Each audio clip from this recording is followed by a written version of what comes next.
लड़की 10,000 मीटर की ऊंचाई पर बेहोश हो गई थी। जैसे ही नीचे जाने की स्पीड बढ़ी, वो झट से होश में आ गई। उसने गर्म हवा वाले गुब्बारे की रस्सी पकड़ने की कोशिश की, लेकिन देर हो चुकी थी। होश आया तो देखा कि वो 10,000 मीटर की ऊंचाई पर लटक रही है।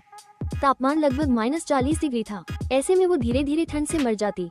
उसने टोकरी में बैठे अपने साथी को आवाज दी, लेकिन कोई जवाब नहीं आया। गुब्बारा ऊपर की तरफ बढ़ता जा रहा था और तापमान तेजी से गिर रहा था। बचना था तो उसे किसी भी तरह वापस टोकरी में पहुंचकर रिलीज वाल्व खोला ताकि गुब्बारा नीचे जा सके। वो लगातार अपने पैरों को झुलाती रही ताकि खुद को टोकरी की तरफ झुला सके। कई कोशिशों के बाद आखिरकार उसने टोकरी पकड़ ही ली। आराम करने का टाइम नहीं था। वो तुरंत नीचे जाने वाला वाल्व खोलने गई, लेकिन वाल्व ठंड से जम चुका था और खुल ही नहीं रहा था। अब एक ही तरीका था पर चढ़कर हवा को मैन्युअली रिलीज करना। वो धीरे धीरे रस्सी पर चढ़ने लगी।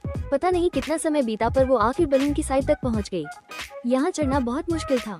एक छोटी सी गलती उसे नीचे गिरा देती। वो सेफ्टी रोप पकड़ना चाहती थी, लेकिन वो दूर। अब तक उसकी हालत खराब हो चुकी थी और होश भी धुंधला पड़ने लगा।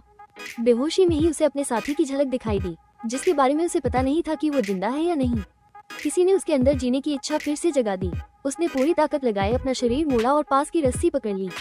फिर उसने सेफ्टी रोप खुद पर बांधी और किसी तरह गुब्बारे के ऊपर तक पहुंच गई। उसने वाल्व खोलने की कोशिश की, लेकिन वो नहीं खुला।